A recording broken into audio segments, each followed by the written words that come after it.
Good evening, good evening, good evening, and welcome to Couch Conversations with the Doctors. What night is it tonight? It is Monday night, and it is time for Couch Conversations with the Doctors. Remember to share, and share again because it's Monday night and we are ready to have our conversations with the doctors. Remember, we have our esteemed panel of guests here on this evening, and we always have stimulating conversation. And as we go around, I'm going to begin to introduce our esteemed panel, starting with the gentleman who is an art connoisseur, but he hates when we talk about it. That's our very own Joseph Harrington. Joe Harrington. Thank you, Nikki, and thank you, Congressman Davis, for providing this platform. Again, my name is Joe Harrington. My career was mostly in healthcare and public health, but I did work in mental health and education as well. I retired from the Illinois Department of Public Health in 2017 as the regional health officer for Cook County, and I was also an administrative law judge. Based upon some of the guests, I'm assuming we're going to be talking about hospitals and possibly safety net hospitals. So, in another capacity, and this morning, I was actually at a meeting of the Roseland Community Medical District Commission, and I serve as the president of the commission. And I'm very concerned about the state of safety net hospitals in the state of Illinois. Outstanding, and thank you so much to my colleague who tends to leave me and go and have fun in the sun, but it's warming up here, Doug. That's our very own Dr. Douglas Graham. Doug? Well, I thank you, Nikki. And just to let you know, we've had April showers. So you guys are having more sun than I'm having right now. So I'm a retired physician, too. I spent 30 years in the western suburbs and then spent 2 years in the congressman's office. I learned a lot about safety net hospitals while I was there. It really interested me in public health and public policy. It's an honor to be here with my colleagues. I'm going to try and answer your questions as best I can. Outstanding, and thank you so very much to the man who says he's always going to be on time because he says I threatened him, but that's not true. And that's our very own Dr. James Miller. Dr. Miller?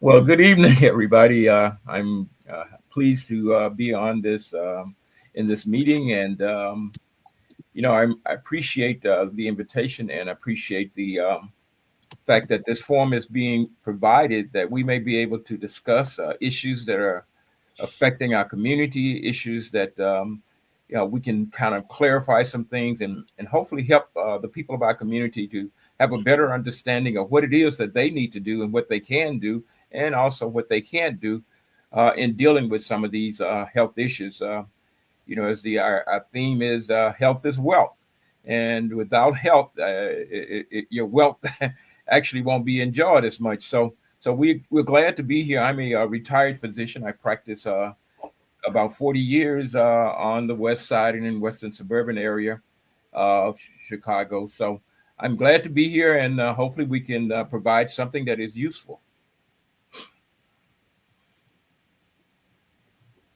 Outstanding. I want to say hello to Cordelia McClendon Thomas, who is here with us, to Bernadette Binney, who is here, to Heather Duke, who is here with us on this evening, to Marshall Oliver, to Jazzy Patterson, who is here with us, to Charles Wright. And he says, Congressman, thank you so much for keeping our communities healthy. To Commissioner Miller, who is here with us. Hey, Donna, it's great to have you here. To Michelle Grayson, who's here. To Audrey Dillon, who is here. To Jackie Underwood, who is here with us on this evening. Stephanie Stanley is here with us on this evening. Miss Hollywood says, I am ready for the vigorating conversation. Marcella Snipes is here with us on this evening. Phyllis Rogers is here. Thank you, Phyllis. And Phyllis says hello to everyone and hey to the doctors. John Nelson is here with us. Aileen Cox is here. Helen Grace is here. Aseta Abu Gala. And I hope I pronounced that perfectly. I'm trying. To Demo, who is here with us. Barbara is here with us. Hey, Barb, how are you? David Kelly. Hey, Judge Kelly, how are you? And he says, I can't miss a Monday. So thank you, Judge Kelly, for being here with us. To Arlene Spencer, who is here. April Prayer, who is here. To Dovey Fort, who is here. Linda Johnson is here on Facebook, and she says, good evening to everyone. Connie Taylor is here, and she's saying good evening just as well. And Marshall said, I had to write it. Hello and good evening. Sherry Boggs is here. Vicki Webster is here. Tony Strong is here. Hey, Tony. How are you? Rochelle Finney is here. Carolyn Whitley is here. Lynette Coleman is here and her sister Deborah. And they said, Congressman, we're not telling on you if you come into Coleman's and get some barbecue. Melinda Maxwell is here. And she says, good evening to the kings and the queens. Thank you so much. Well, some of our special guests are here on tonight, and you would never believe it. coming from being the director of the Illinois Department of Public Health and also the president and CEO of Mount Sinai Hospital. But did you know that she is an adamant tennis player, and my money is on her? That's our very own Dr. Nzike. Dr. Nzike. And you're Good muted. evening. Hi, Nikki and Congressman Davis. Thank you so much for having me. A lot going on in the world today. I hope we can, collectively share some wisdom, some thoughts, and come up with a path forward, because I think the state of the state, there are some issues, and we need to make sure that we are doing everything we can to protect some of our most vulnerable communities in the city of Chicago and at large. Outstanding, and thank you so much. I want to say hey to Michelle Lopez, who is here with us. She's an outstanding fashion designer. So thank you, Michelle, and thank you for being here with us on this evening. We don't know what we would do if we didn't have our viewers that were watching. Well, to the president and CEO of Loretto Hospital, and guess what, guys?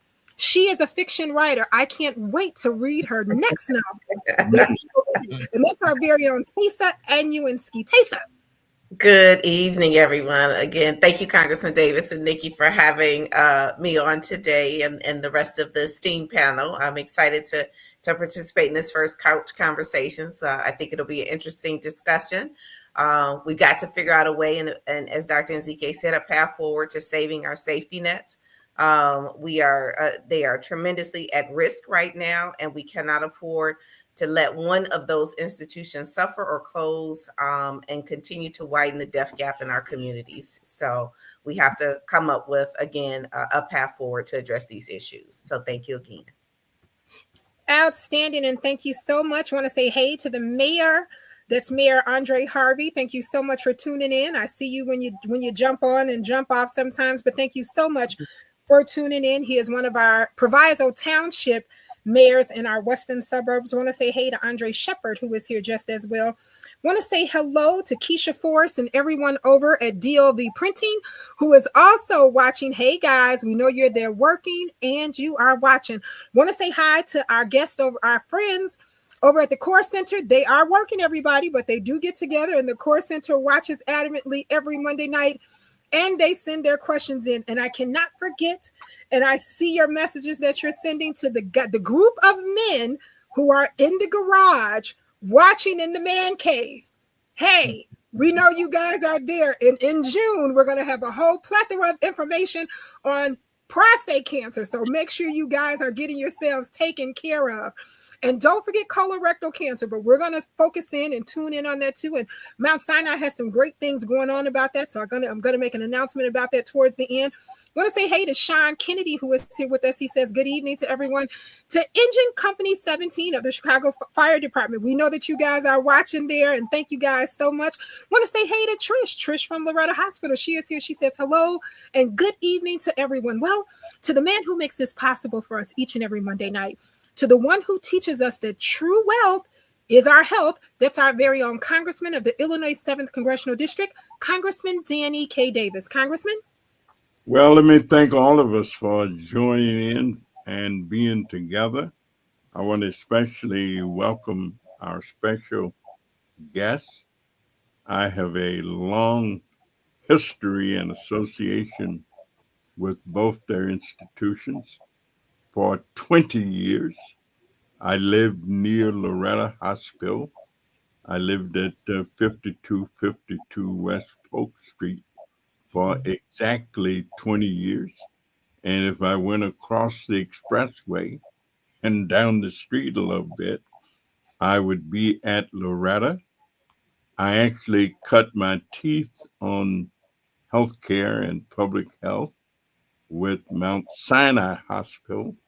My first job in health was working for Ruth Rothstein at Mount Sinai. They were in charge at the time of the Martin Luther King Health Center. And Ruth, of course, was the administrator at the time at Mount Sinai and went on to become the chief executive and had real vision. And I always say is one of the reasons that Mount Sinai did not leave the community as the community changed. It was originally a Jewish community, and the hospital was established for people who lived in the area. The community changed, and some people thought that the hospital might leave the community where it was located and go to serve primarily individuals of that heritage. And we always say that Ruth Rothstein led the effort to convince them to stay. And so we're always pleased that it happened. But our hospitals are a big piece of healthcare delivery, and we couldn't do without them. So, welcome. Thank you all for joining in.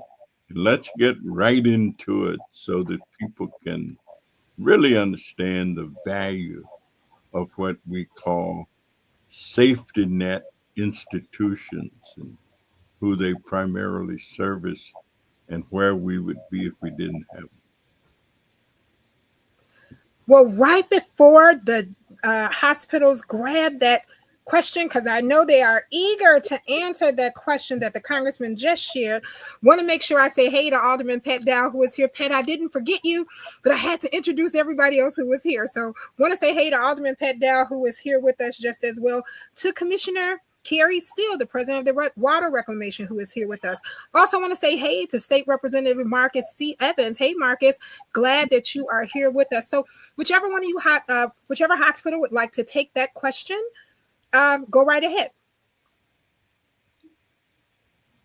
So I think we have both a lot to say. So where would we be without safety net hospitals? That means more Black individuals, Black and brown individuals would not receive the health care that they need. Safety net hospitals are crucial institutions in our communities. They provide access to critical care, a lot of times prevent premature death in our communities by providing service and medical services and stabilization services for those in need of immediate care that need to get to a trauma center. And without safety nets being around, again, the access to care once again continues to widen. And that means the death gap continues to grow. And so I think it's critically important that we're here for the long haul, that we're being intentional about providing the services that the community needs right where they live. I should just add that, hospitals, safety net hospitals like the ones that make up the Sinai Chicago system, not only do we provide the health care that our community needs, but we're also, as a 3,200 employee institution, we're a major employer. We're the largest employer in the neighborhoods that we are anchored in, as well as being a major training ground. We have 2,000, whether it's students for nursing or medical assistant or physicians, fellows, all types of healthcare professionals are trained at our institutions, making us the place where we can learn and teach the next generation of healthcare providers to be culturally competent and be able to serve the most vulnerable communities. And we hope that they're going to take that learning and either stay in our community or be in other communities where they will also know how to be culturally competent and take care of minority communities. So we are just critical. Unfortunately, we don't get the kind of resources that we need to be able to take care of our communities because we have this tiered system where Medicaid reimbursement is lower than other forms of healthcare coverage. And so we, despite having, unfortunately, sicker communities with most of the metrics for health indices being worse in the communities that we serve, we're trying to deal with these situations with fewer resources when actually we need more resources. So we want to be able to fulfill our mission of taking care of everyone without regard to people's ability to pay. But our mission is coming against odds with the financial realities, with all of, labor shortage and increased wages, increased supply costs and the like. It's becoming harder and harder. And so we're going to need that extra investment to keep this important mission and work alive. Let me just ask if I could, and I want to congratulate Representative Marcus Evans, and it's a delight, who is also nationally involved with the organizations that state representatives are members of, and he's actually heading up that effort or that group now. So, Marcus, congratulations and thanks for your tremendous leadership. I also want to indicate that we're delighted that there's a medical district out in Roseland, and I want to thank Senator Emil Jones and Emil Jones Jr. For really being much of the impetus. We've had a medical district for a long time here in the West area. And as a matter of fact, one of our colorful state reps actually introduced the legislation for it, Vito Marzullo, many, many years ago. But I wanted to ask, the Medicaid reimbursement or this business of Medicaid not paying the same rate that might be paid by private insurers for services that are the same services, are they not? I mean, if I've got Blue Cross or Blue Shield or Blue whatever, and I get the same treatment that Joe Harrington get, and he is a Medicaid patient. What's the difference in the? Oh, if I can, Dr. Nzike, there is no difference. I think the difference is safety nets. Hospitals just get a bad reputation overall because we may serve a lower income population, but that doesn't mean that the service or the care that we give is any less than. So why are we expecting to provide care that is on sale? We pay the same amount for supplies, talent, and expertise. So there is no difference. The care is the same. The difference is because most of the population we serve is on Medicaid. They reimburse 32 cents approximately on the dollar. And we got a first increase in 28 years last year. But because the average wage index in the communities we serve is lower, that 10% increase actually set us back again. And so we're in this very cyclical thing with the state and federal government about how, doing some advocacy around Medicaid should reimburse just the same as the average commercial rate. Why is there a difference? The care is not different. The team members need the same credentials and everything to supply the care as any other doctor, nurse, PCT at any other facility. And so that's the fight that we're fighting right now. So, and then, thank you. I want to add, hey, Nikki, just wrapping up seeing patients. I'm happy to be here. I just want to tell you all, actually, true story. My sister, in her 30s, had brain cancer. We didn't know what it was. I'm a doctor. She kept saying, I have a headache. Her eyes kept crossing all the signs that I would read if I was reading a book. But because it was my sister, I just said, oh, you have a headache. I just couldn't accept it. My mom knew something was wrong. Went over to my sister's house, sat there, waited till she finished, till she went to the doctor. She went to a private hospital on the south side of Chicago, right? Nikki, I know you don't want me to call no names, so I'm not. On the south side of Chicago in Hyde Park. And because she didn't have insurance, when they did her scan and they saw a mass in her head, they sent her to the county. Now, in that story is what Taysa is talking about. Oh, you don't have insurance. Oh, the value on your life. So it speaks to the value on the person's life. It don't speak to the value to the work being done in the hospital. Let's be clear. Okay. So they sent her to the county where she was 30, found out it was a pediatric cancer. When it got there, we didn't know, but it was causing her to pass out and causing her great duress. They resected it off her brainstem. That's where is determined whether or not you're nauseous, whether or not you breathe, all that other stuff is right here, right? Resected it right off her brainstem one time clean. She has not had a recurrence. That happened at a safety net hospital in Chicago. One of the best surgeries, and the doctors on here can speak to that, right?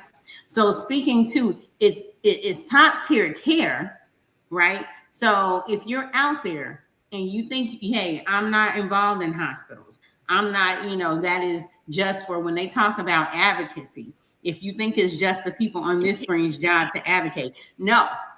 If you're getting care anywhere and you want excellent care, a lot of times they will tell you it's at the safety net hospitals, the excellent care. It's just the branding of the private hospitals, which may be great. I'm not gonna, the branding, they have more dollars to do branding because they're getting more pennies off the dollar than safety net hospitals. But it's great care.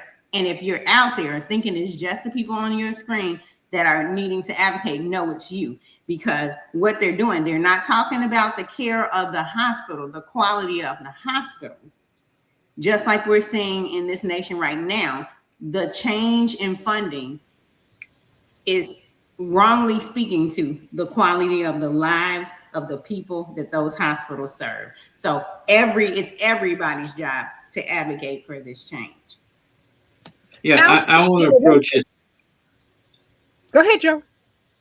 Yeah, I just want to approach it from a different perspective because people don't often think of it this way.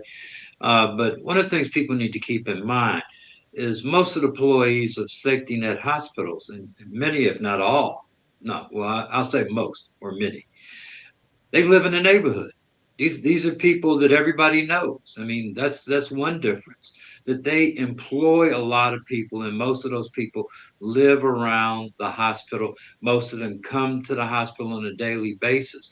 So what you're looking at is they serve as an anchor in these disadvantaged communities because they provide not only health care, but they provide employment for people as well. And that's something that people don't think about. That if they're in jeopardy, then that means that not only is patient care relative to that community in jeopardy, you have a lot of people who will be put out of work. And as a result, they may lose, if they have insurance, they may lose insurance. And so we will wind up paying for this in a different way if there are no safety net hospitals. I'll just like to. Oh, go ahead, Dr. Miller. If I can. So, during my career, before I retired, I actually spent time on the staff of both of the hospitals that are represented here today, Mount Sinai as well as Loretta.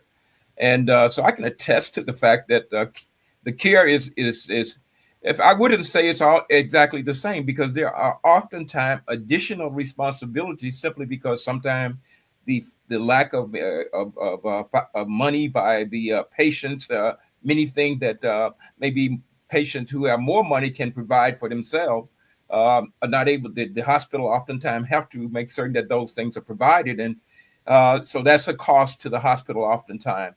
And so, it's about providing care for the people that are in need of care, and those things when.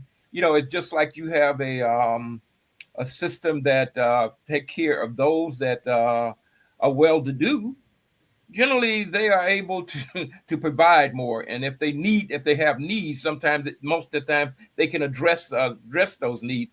But people whose income is low can't often provide those needs, and so now the hospital has to make or figure out how to care for these people, how to educate them so that they can care for themselves in their situation that have given them a disadvantage, put them at a disadvantage.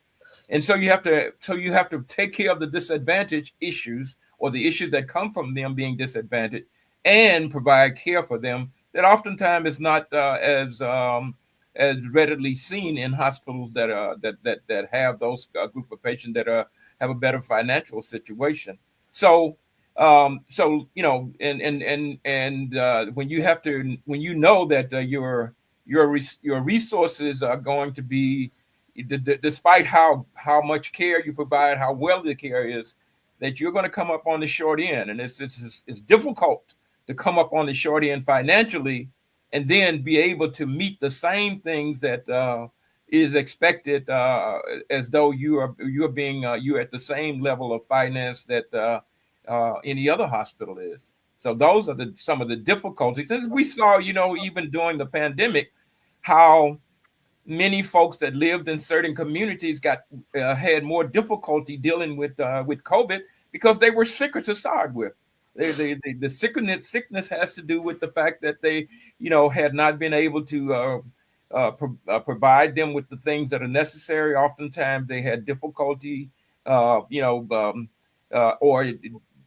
didn't have the information that they needed to be able to seek the care, and so these are some of the other issues that are outside of just treating their illness, but treating the other issues that are related to their finances or lack thereof. Yeah. Well, want to say hey to Johnny Diggs, who is here with us. Hey, Johnny, how are you? Dan Reagan is here. He says, hello. Dan Reagan from Sinai, Chicago is here tonight, too. Want to say hey to Audrey J. Cox, who is here. Hey, Audrey. To Laura Leone, who is here with us. To Pamela Dominguez, who is here. She says, good evening, everyone. Melinda Maxwell says, great question, Congressman. I've always wanted to know the difference, and thank you. Before I read the next question, Dr. Anzike, you are burning to say something. I can see it. So go right ahead. I was just going to add some color. I mean, some really simple examples just to clarify. Dr. Miller was talking about these other needs. For example, we dug into why, the no-show rate was, high for some of these follow-up appointments. And, after talking to the patients, after the calls, you understand that transportation is a barrier. And so instead of, maybe other people with more resources, I can drive myself in, I can get somebody to drive me in, I can take an Uber, have all these options. People have that as a reason why they can't even get to a follow-up appointment that they want to follow up on. And so we have, bought, these vans, and, we're running all around the city trying to get people and get them back. And we saw that when we put in transportation, which isn't always necessarily reimbursed for, then we could increase that show rate. People are trying to get their appointments, but it's hard. Another example is when we have a patient in the hospital, and sometimes they will only pay for a certain number of days. Oh, you were here for a certain pneumonia, that should be 3 days, and then you have to get the patient out. Meanwhile, we on Friday were like, yes, this patient is ready to go home. But they need continuing IV antibiotics. And so trying to figure out how to get the home health care, maybe because of their insurance or lack thereof, then we can't find anybody to provide those extra services at home. So now, maybe they need placement in a step down facility. Oh, Medicaid, we don't take that. Oh, you'll have to be on a waiting list for this one facility that takes Medicaid. You're waiting for someone else to get discharged. Meanwhile, it's the weekend, Saturday, Sunday, Monday. Then when the bill finally comes, when you put the charges, they said, no, you were only covered for 3 days. But we had to hold on to them because of their circumstance. They were not able to be placed. They were not able to get the additional, resources that were needed. And again, the safety net ends up swallowing that because we've had them in our beds. We haven't been able to put a different patient in that bed, but we have eaten the cost. So we live in this, on this hamster wheel constantly, where by doing the right thing and taking care of everyone, we are not able to have extra money to build the new buildings, right? To be able to give our staff the bonuses and wage increases that they deserve for taking on this work, which I continually call this God's work. Yeah, I think it is definitely God's work. The differential is sometimes how much in terms of the difference between what a premium commercial private insurer might pay and Medicaid. So you're talking about commercial plays about 90%. If you're in network, 60% out of network versus 32% Medicaid. So that can add up to be millions and millions of dollars depending on your commercial mix, your payer mix. Yeah, I was vice chairman of the board at St. Anne's Hospital when it was forced to close. And of course, the group that owned it owned 4 hospitals, and the sisters just ultimately decided that they couldn't keep subsidizing St. Anne's, taking resources from the other hospitals in their system that they owned. And of course, there was a tremendous amount of fear in terms of what was going to happen to the area where the hospital facilities were located when all of this was abandoned, and that it would create a tremendous eyesore in the community, and it just would be devastation. Fortunately, we were able to figure out ways to make use of the facilities, and what used to be the nurses' residence became senior housing. Some of the other buildings were used for other kinds of things. So the economy of a community is greatly impacted. Mm-hmm. I think Joe mentioned it in terms of individuals from the community who get hired, individuals who now earn a decent living while they're working, if there's the opportunity to do it. But this notion that somehow we continue to live with this dual system in place. I know that, the feds just took $750 million from Northwestern research money that. And so if there are cuts in Medicaid, what does that do for an institution like Mount Sinai or Loretta? I think we have to understand that we're majority Medicaid. That's the main distinction from some of the academic institutions, the more well-resourced. They make up. The other institutions have mostly private insurance, and then the few Medicaid patients, they can make up for the fact that we have this dual system and that those Medicaid dollars don't pay the bills. They can cover it with the majority of patients that do have the well-paying insurance. We're upside down with that at the safety nets, where we're majority Medicaid. And oh, by the way, we take the most numbered of uninsured people who don't even have Medicaid. We did $50 million in charity care just last year.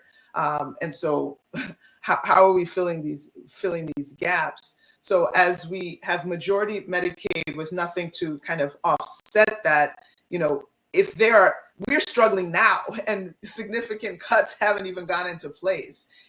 If this $880 billion cut over the next 10 years, that's almost an existential threat to every safety net that is majority Medicaid, in terms of there's no place to go to fill those kinds of gaps. That, if you play this out, it would suggest that most to all safety nets will close, and then all of these patients will end up somewhere, right?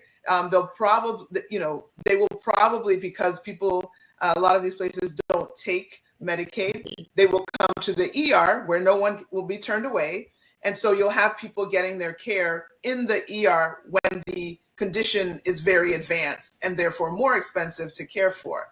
And so it really doesn't make sense as a plan to not work upstream. Dr. Harrington would say, work upstream public health. We want to kind of prevent people having to end up with advanced stage illness in the emergency room. But that is not going to be possible if we do something that will literally take the safety nets off the map. So it's true that if you don't pay one way, you're paid the other way. another way. Yes. And the other way is not desirable. Not at all. I think we all pay for it in different kinds of ways. You know, I had the opportunity to work at 3 hospitals. My first hospital was the University of Illinois, and I left there and actually went to Mount Sinai. I worked at Mount Sinai for close to 3 years, and then I went to Rush, where I worked for 10 years. But and not to get into a lot of the weeds of it, no one actually pays for healthcare. I mean, when I say that, insurance companies do pay for care and they do cover people for care, but they don't pay the entire cost. They negotiate their costs. They don't pay the full cost of the care. They have a negotiated price. Medicare and Medicaid have a set price too. They don't pay for the total cost of the care. So there are hospitals that have to absorb some of that cost, and they have to plan for it moving forward. No one pays the full price. Insurance companies don't pay because they rely on their customers. Actually, private insurance, you know, and you know, even if you got Medicare or Medicaid, I have Medicare and I have to get a supplement. So I'm paying for insurance on top of the Medicare I get to reduce my out-of-pocket costs. So that's how healthcare in this country is paid for. There's virtually very few people that can afford healthcare without some kind of coverage. And the safety nets are a valuable part of the system. And if they're not there, it's going to increase morbidity, that's death. Well, morbidity, that's more sick people, and mortality. More people will die. And so that will be one of the prices we'll pay as a result. We'll see an increase in both morbidity and mortality. And if that's the price that people are willing to pay, then I guess that's the price they're willing to pay. But I think all of us agree that we value the sanctity of each life. Everybody's life is important, and they should get the care that they need. Thank you, Joe. Nikki, can I add one thing before you move on? Is Loretto Hospital, we have over 500 employees. We contribute $200 million to the local tax base. Without the hospital being there, that's less revenue for the community. That means property values, not only access deteriorates and goes away, but your property value plummets. So it's a very cyclical thing that happens when a hospital closes. So it's not just about the brick and mortar or the patients, although the patients should be the priority and saving lives should be the priority. It's the overall community that perishes when we allow these kind of things to happen. And so we just really, I know Dr. Nzike, we're doing tremendous advocacy around this effort to say, you know, you've got to be able to look at us differently. The commercial insurers, one of the instances we recently went through is to pay for our supplies. When we're doing surgery, we don't get we can pay $1,000 for a piece of equipment. We're going to get paid 32 cents on the dollars, but that's a hard cost to us. That's not a cost for a physician, you know, hourly rate.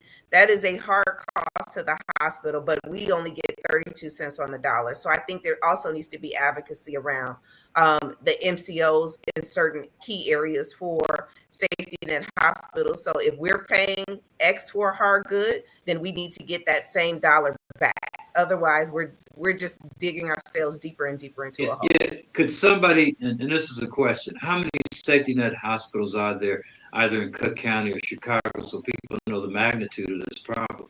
There are 26, I believe, throughout the state of Illinois. The bulk of them are in the Chicagoland area, and then you have some that are in the rural suburbs. So I'm going to say maybe about 10 rural. The bulk are in within the city of Chicago. The book is here. Vladimir Talley is here. He says, good evening to everyone. Virginia Knight is here, and she says, evening, everyone. Sharon Grant is here, and she says, good evening and great conversation. Dorothy Murphy is here, and she says, good evening to everyone just as well. Well, I know you guys saw me on my phone, and I know you saw the congressman picking up his phone, because I got about, well, now it's 117 of the same comment, and people are saying, read my comment. But I wanted to run this comment past the congressman first before we read it. And he said, go ahead. And the statement is, with all these proposed cuts, is Trump really trying to kill us?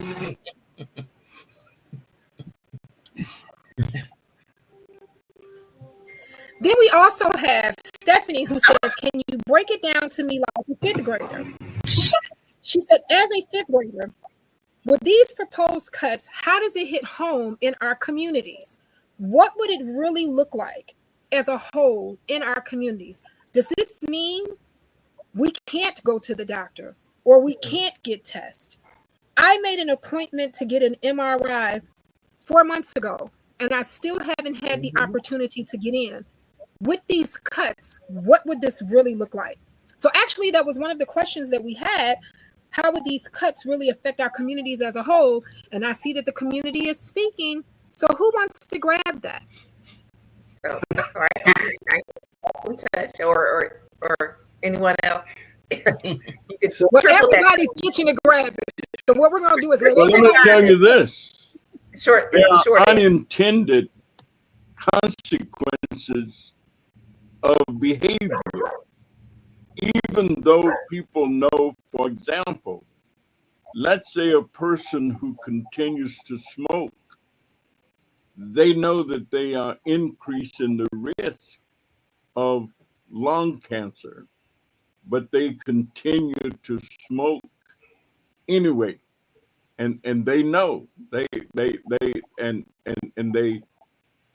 take the risk. They take a chance.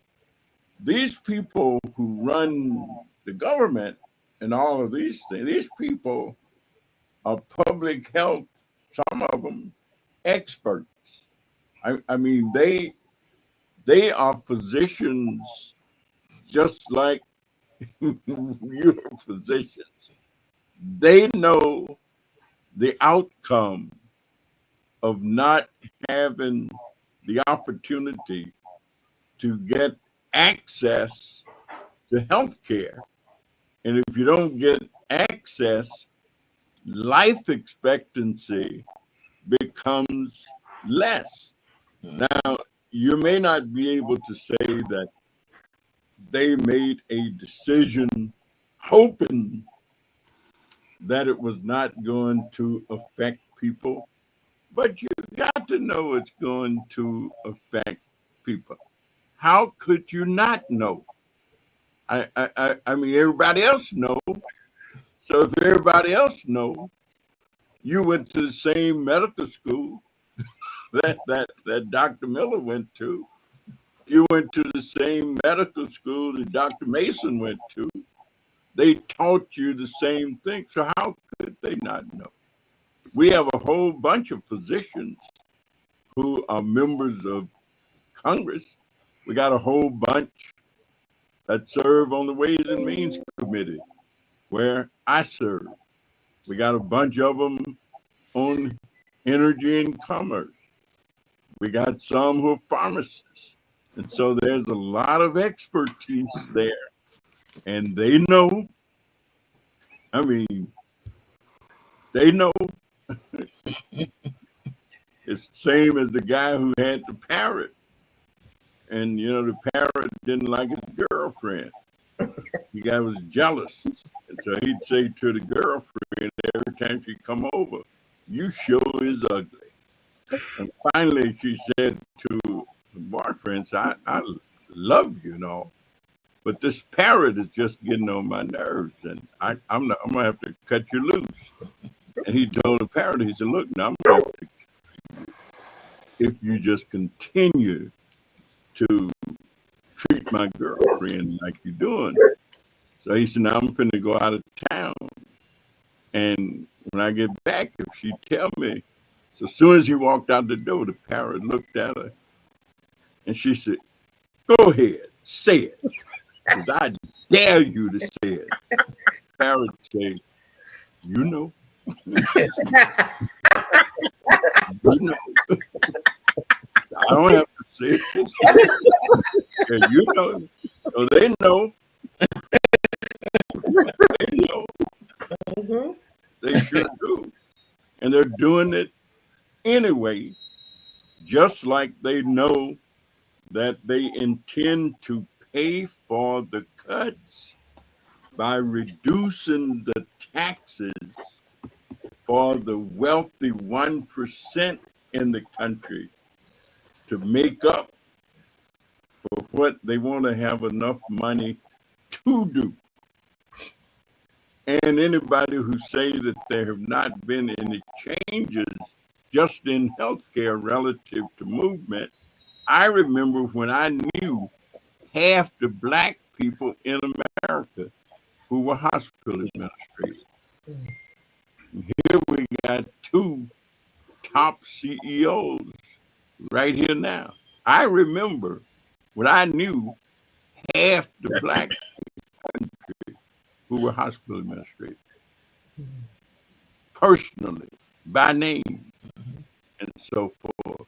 So there's little bits and pieces of progress continues to get made, but there is even now a recognized shortage of health personnel, and certainly a recognized shortage of physicians. And the analysts, they know that too. And they are taking away the programmatic things that had been put in place to try and increase minority participation in terms of putting a little stuff out to help individuals go to medical school, have a little way to get in, and all of that. So they're really trying to take us backwards instead of moving us forward. And I think one can say that with all sincereness. I say it being as sincere as I can possibly be, that there are elements in leadership in our country who are trying to take away the gains that have been made in movement towards equity, towards creating equal chances. So yeah, I say that. Now, whether people die as a result, and if you don't get health care, your life expectancy goes down. It certainly does not go up. Well, Latanya Bates is here. Latanya says, "Good evening to everyone." Abraham Morgan is here, and he says, "I'm here and thank you." Latanya also says, "They definitely know the middle class is over. The middle class is over." I want to say, hey to Q over at the Black Fire Brigade, and Dr. Maya, you had something to say, but right before you say it, Tamika says, hey to her Uncle Terry, who was here, but she says, thank God for the resident pastor who stops into the show. We need Pastor Sai to pray before we go into battle. Congressman, we are behind you. How do we battle? Do we march on Washington? Okay, go ahead, Dr. Maya. I was just going to underscore what was being said. And I can save this. I got a little chart. I can save that to the end. But in answer to your question about if there's intent to kill us, underscoring what the congressman said, what we know is that the outcomes of the things that are happening do lead to increased death. Find out about it. Political determinants of health. Y'all know every time I get mad, I got to get out my book since they've been telling us for a long time.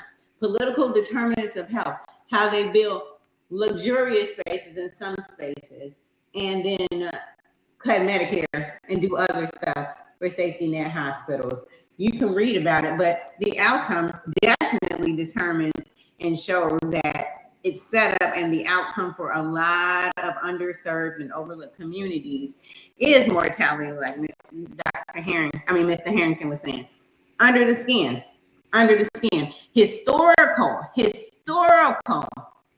Historical knowledge about what's being done when there's disparities in healthcare and access and things like that.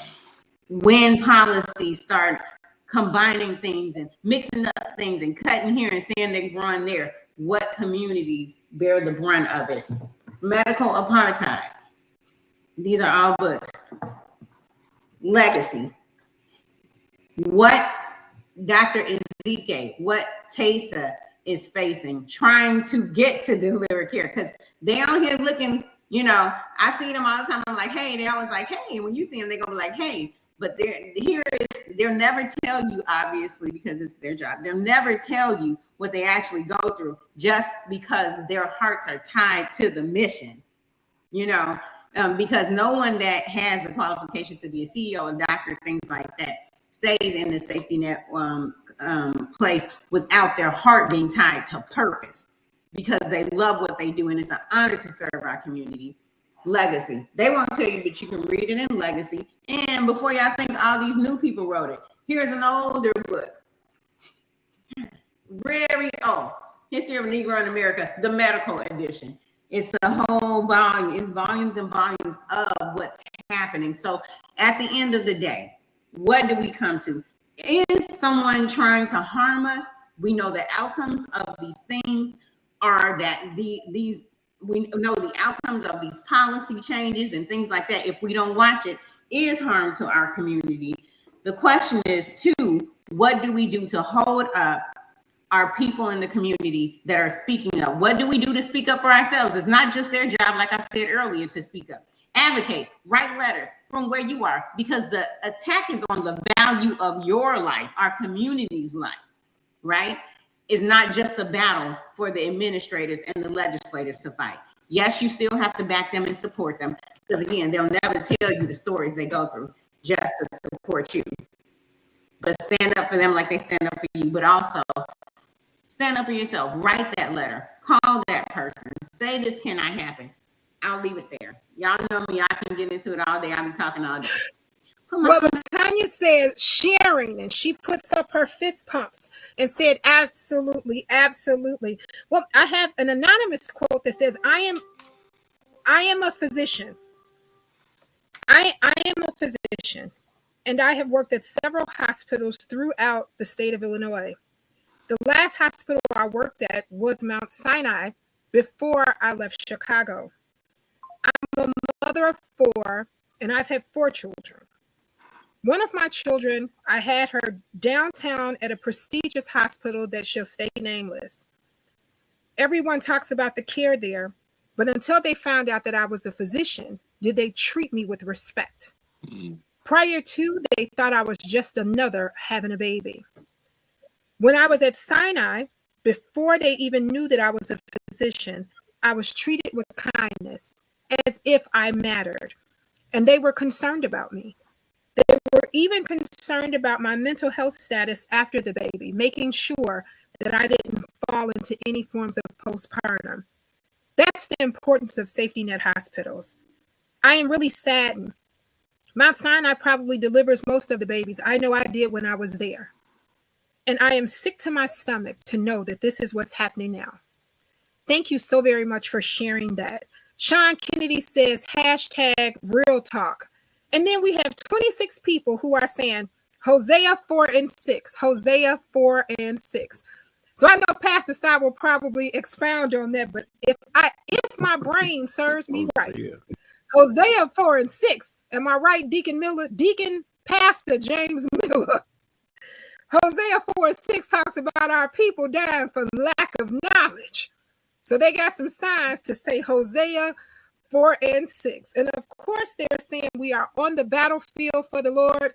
Congressman, do we need to organize a march on Washington? Well, I don't know, Go right ahead, Dr. Miller. You said Yeah, you got well, something I to think say. that we gotta, sometimes you gotta stop. We have to stop repeating things that have failed us, and what I mean by that,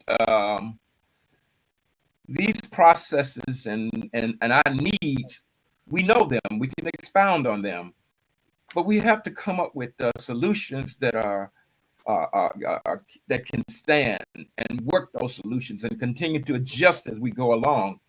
Marching is fine to get people all stirred up, but what are we going to do? You're not going to march every day.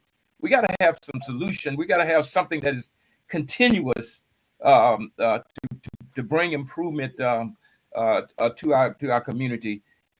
When we talk about the things that Dr. Meyer was talking about, sometimes it's not that complicated. It's not that complex. It has a lot to do with the value you put on certain lives. If you don't value something, then you see it as being less than, and it means that it's not that that someone say I want to kill that person, but the ultimate outcome is that if you look at me as being less than, and you provide for me as being less than, then you are going to kill me because I'm not able to receive what I need to receive in order to be able to survive. And so, when we say, whether or not they want to do this, we talk about intentional. Well, when we don't examine ourselves and we're not looking at the value that we put on other folks' lives and the value and looking at the needs of those communities, then that in itself is still just like shooting at someone who is trying to just survive. They're not trying to hurt you, but they're just trying to survive. And so we have to make certain that whatever we do, that it is a sustainable kind of thing. And I think that that means that we got to make certain we educate our people. We have to make certain that we work to make certain and to hold those that are accountable, and and that we organize ourselves in such a way that our power can be exerted in positive ways.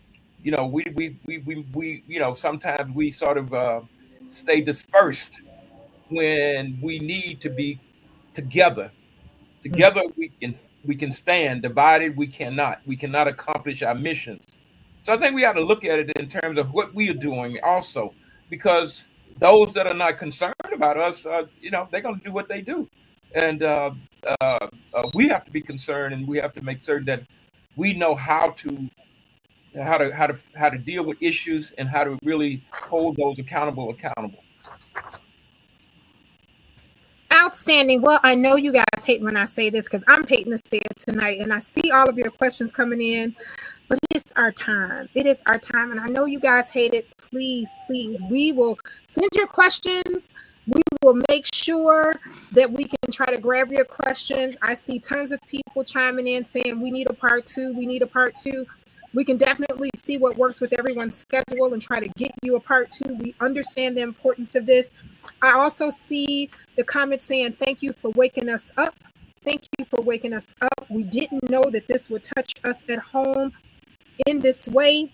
So definitely, I see you, Trish. You say we need a part two. I got you, and you're definitely right. A part two is needed. But before we do our Until Next Mondays, I have just a few announcements that I must share with everyone here. First of all, remember that April is Minority Health Month. It's Minority Health Month. So remember it is Minority Health Month. Remember to go to the doctor. Remember to get your yearly exams and physicals that are so important, and to stop using emergency rooms as your primary care physician. We can't say that enough. Also, we have a couple town hall meetings coming up. This Thursday, we have a virtual Veterans Town Hall meeting. We will make sure that this information is shared and posted for you as well. Medicare information and cuts. What's going on in Medicare and what you need to understand is going to be on Thursday just as well. Departing with dignity. With these cuts, the need for a pre-need. Well, when people do depart, we want to make sure that you depart with dignity. And of course, Medicaid only offers $675. And then Medicare, there's only $250. So let's talk about the need for pre-need. That's April 22nd. That is next Tuesday. And we cannot forget that the National Medical Society 2025's annual meeting will be here next July 19th through the 25th. So wanted to make sure that you guys knew that just as well. And of course, Ebert says, great conversation. And yes, a part 2 is necessary.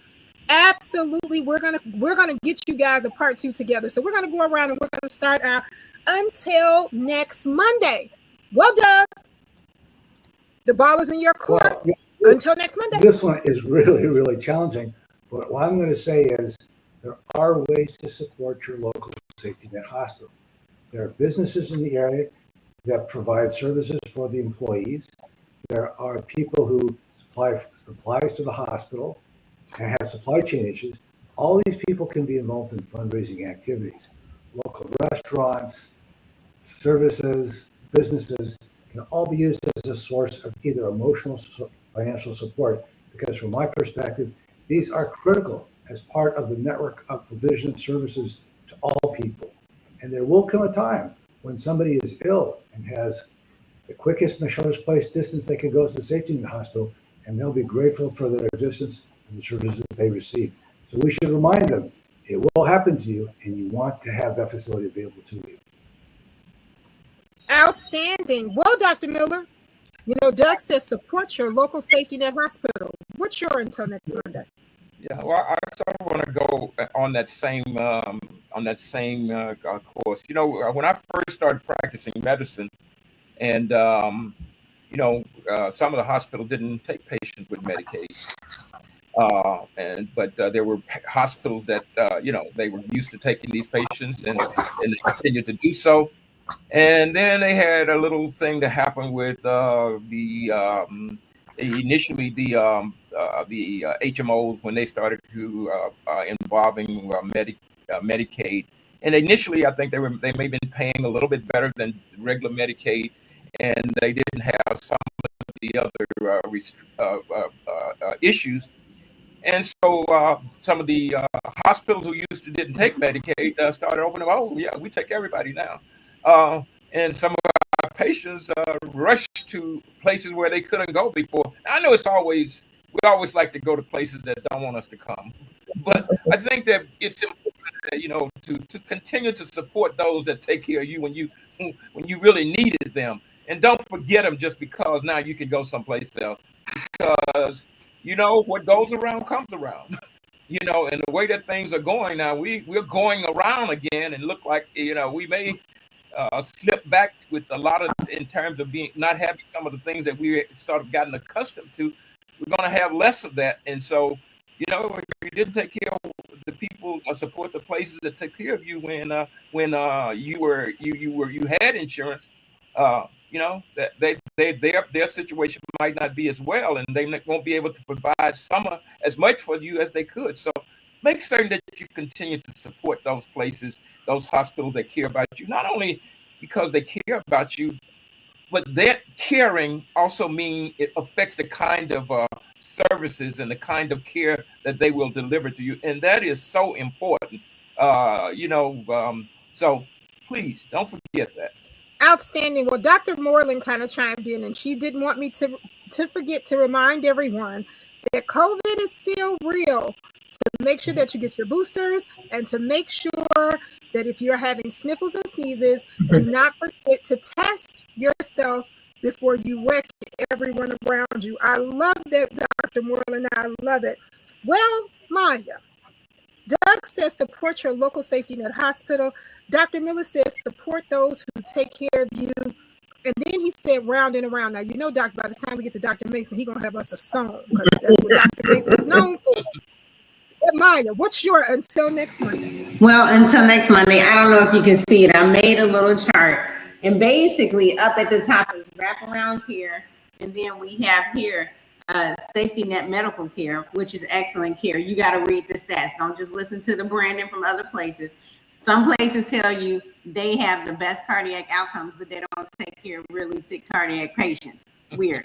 And so, and then community employment. So you want the community to care about you. That's why they give you wraparound care. That's why they think to give you all those things that Dr. Ezekiel is telling you. That's why they're like, but what happens when you get home? Because they're thinking about your home and not your pocket, right?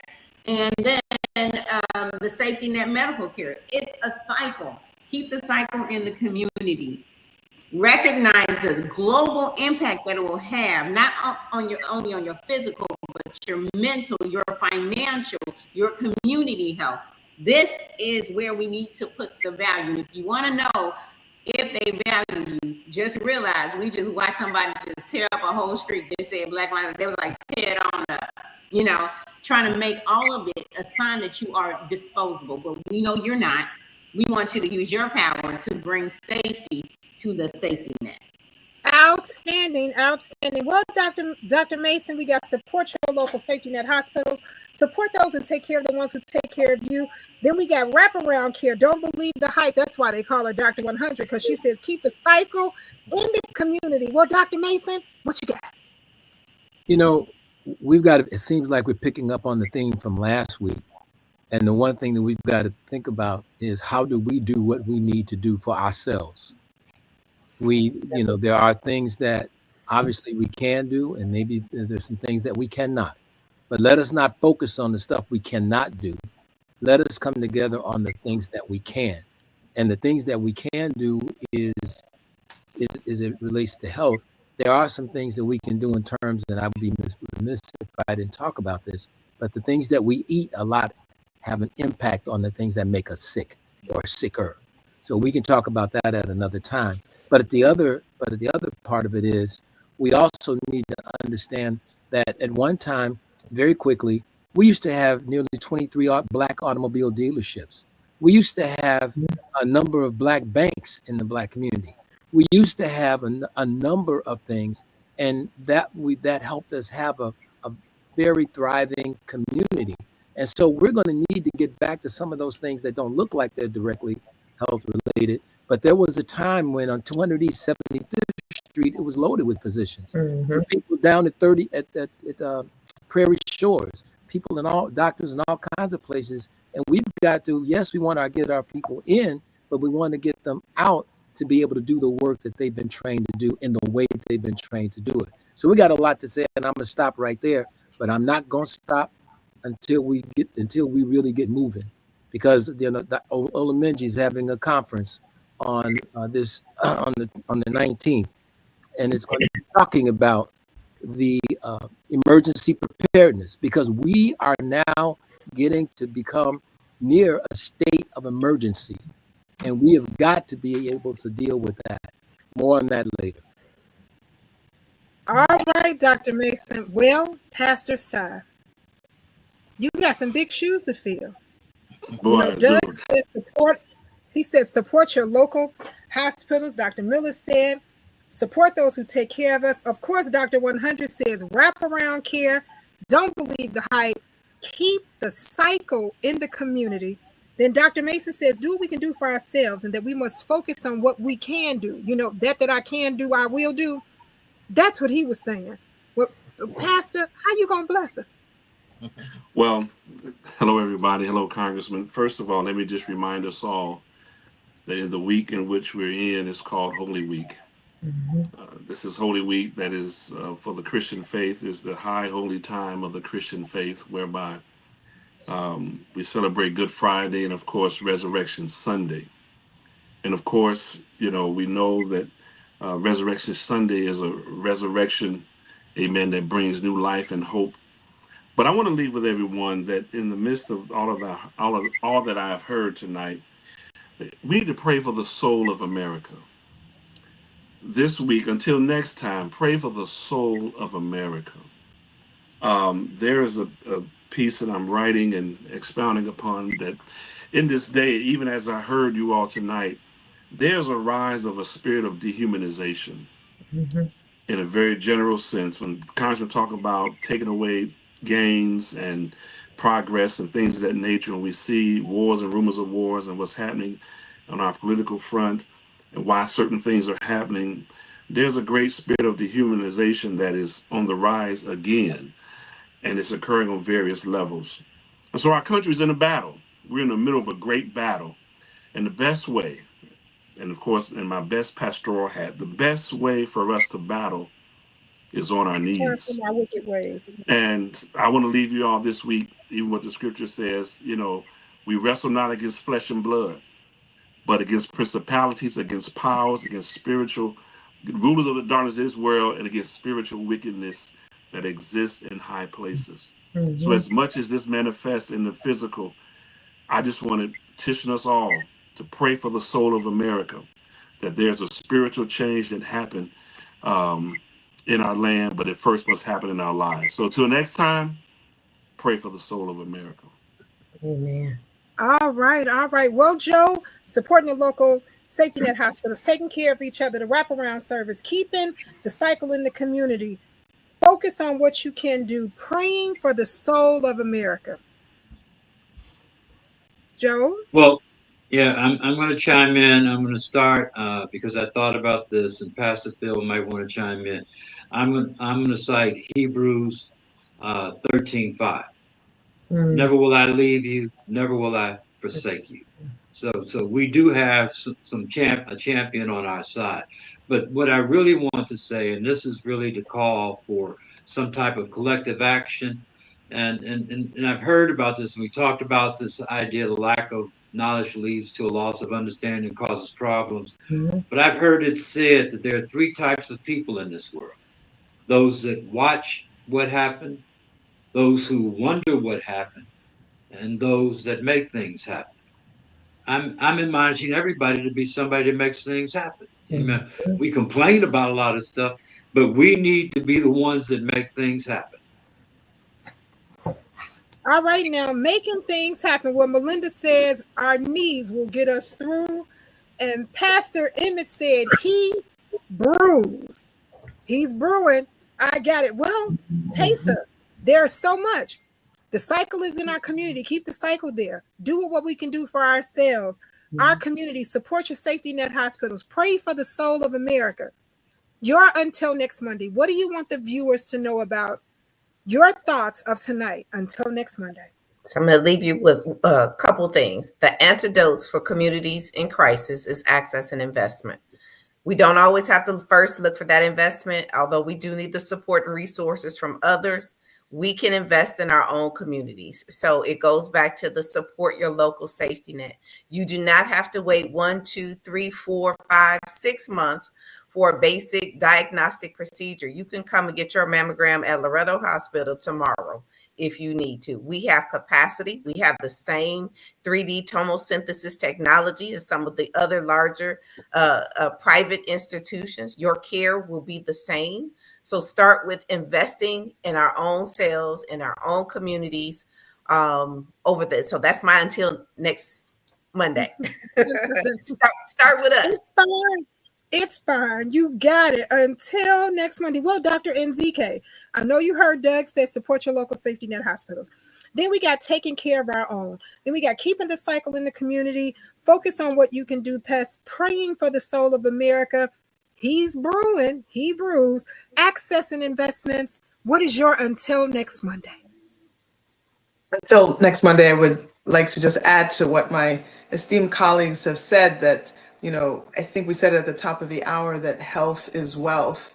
We just have to remember that, we cannot enjoy wealth. We cannot get to wealth if we don't have health. And so as we think about a chain, and a chain only being as strong as its weakest link, we can't have a healthy or wealthy community if we don't have healthy students, people who can be of health and be able to learn and go to the next level. We can't have strong businesses if we don't have healthy employees that can come to work and be productive so that we can do what we need to do at the job place. So we really need to understand how this all ties together and be able to advocate for this basic, what I would say is a right and not a privilege, that health and access to health and being able to live your healthiest life and achieve your fullest potential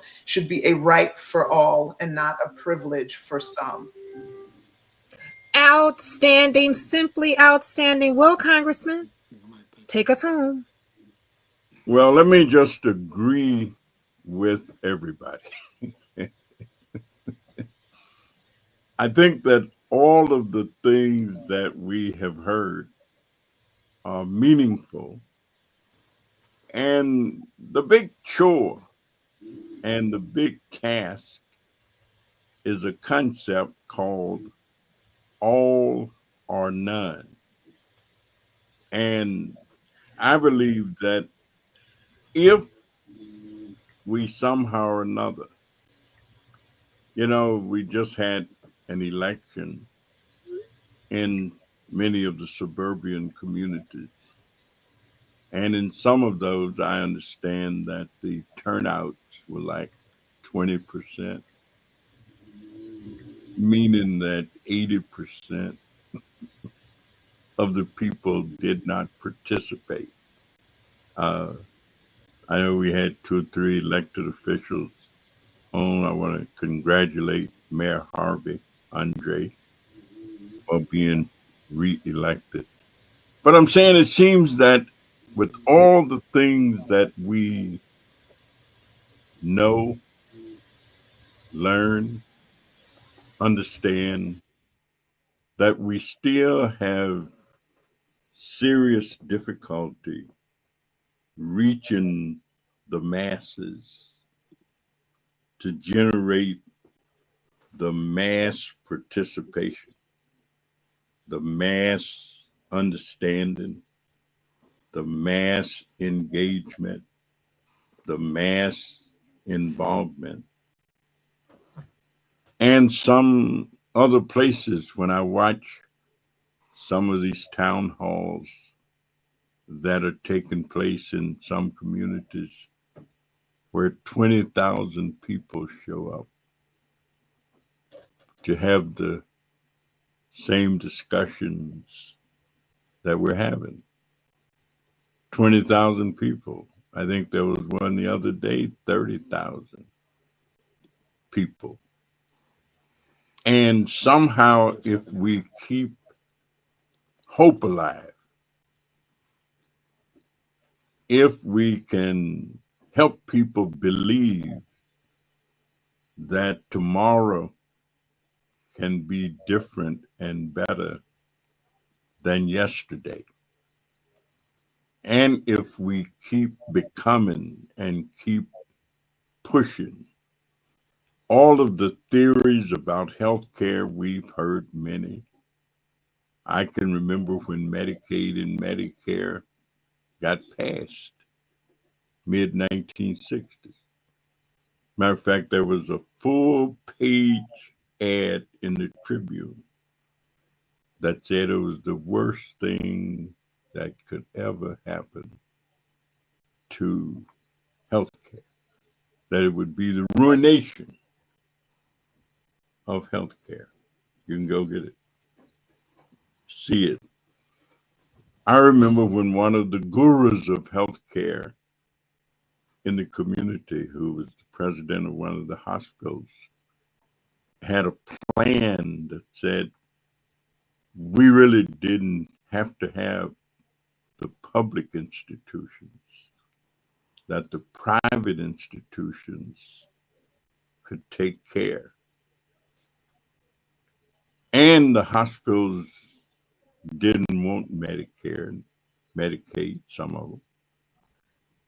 Then the early 70s, I can remember when there were marketing wars, when the notion of HMOs and health maintenance organizations and this concept, I'm talking about absolute wars where people would go and take vehicles and park them up at public housing sites, and they were giving away purses and mink capes and whatever. I mean, it was just like crazy going on.